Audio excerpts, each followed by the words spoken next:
Hi viewers, అందరికీ నమస్కారం. Welcome to Sravya's recipes. Hi అండి. ఇవాళ మన రెసిపీ రెస్టారెంట్లో తయారు చేసే వెజిటబుల్ ఫ్రైడ్ రైస్. ఇంట్లోనే ఎంత ఈజీగా రెడీ చేసుకోవచ్చో చూద్దామా ఇప్పుడు. అయితే వాటికి కావాల్సిన ఇంగ్రీడియంట్స్ ఏందో చూద్దామా.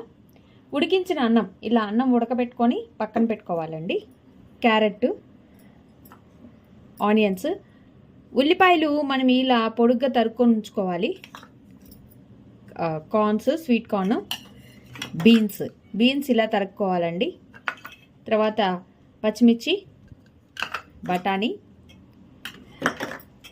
2 ఎలాచీ లవంగాలు, ఉప్పు,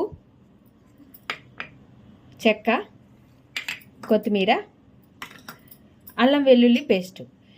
ఈ అల్లం వెల్లుల్లి పేస్ట్ అప్పటికప్పుడు మాత్రమే దంచుకొని ఉంచుకుంటేనే ఆ టేస్ట్ అనేది వస్తుందండి, బయట కాదు. మనం ఇంట్లో రెడీ చేసుకొని ప్రిపేర్ చేసుకొని పక్కన పెట్టుకోవాలి. ఇక ప్రాసెస్ స్టార్ట్ చేద్దామా. ఆయిల్ వేడెక్కాక చెక్క, లవంగా వేసుకోండి. లవంగాలు ఎలాచి వేసానండి. చెక్క స్పైసీ ఎక్కువ కావాలంటే కొంచెం దంచుకొని వేసుకోవచ్చు అండి, కచ్చాపచ్చిగా. నేనైతే డైరెక్ట్గా వేస్తున్నాను. చెక్క, లవంగా. నెక్స్ట్ ఉల్లిపాయలు, క్యారెట్, పచ్చిమిర్చి. ఇప్పుడు అల్లం వెల్లుల్లి పేస్ట్ వేసుకోండి. 1 స్పూన్ అల్లం వెల్లుల్లి పేస్ట్ వేస్తున్నాను. మంచిగా కలిపండి.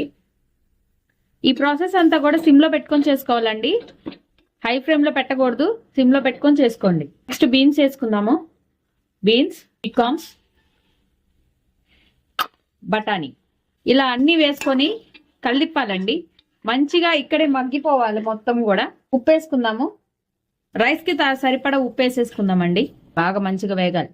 ఇప్పుడు కొత్తిమీర వేసుకోండి.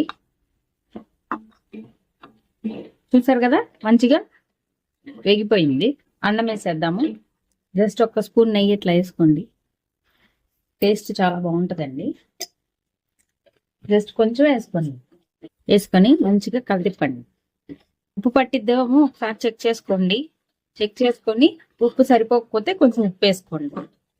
నేను ఒకసారి టేస్ట్ చూస్తాను. ఉప్పు సరిపోకపోతే మళ్ళీ వేస్తాను. వావ్, సూపర్, చాలా బాగుందండి. చాలా చక్కగా కుదిరింది. అంతేనండి, వేడి వేడి restaurant style vegetable fried rice ready అయిపోయింది. ఈ రైస్ లో మీరు కావాలని నేను నార్మల్ రైస్ వేసుకున్న, బాస్మతి రైస్ తో కూడా చేసుకోవచ్చు. ఓకే, ఈ వీడియో కనుక మీకు నచ్చినట్టయితే ప్లీజ్ లైక్ చేసి, షేర్ చేసి, సబ్స్క్రైబ్ చేసుకోండి. Thank you.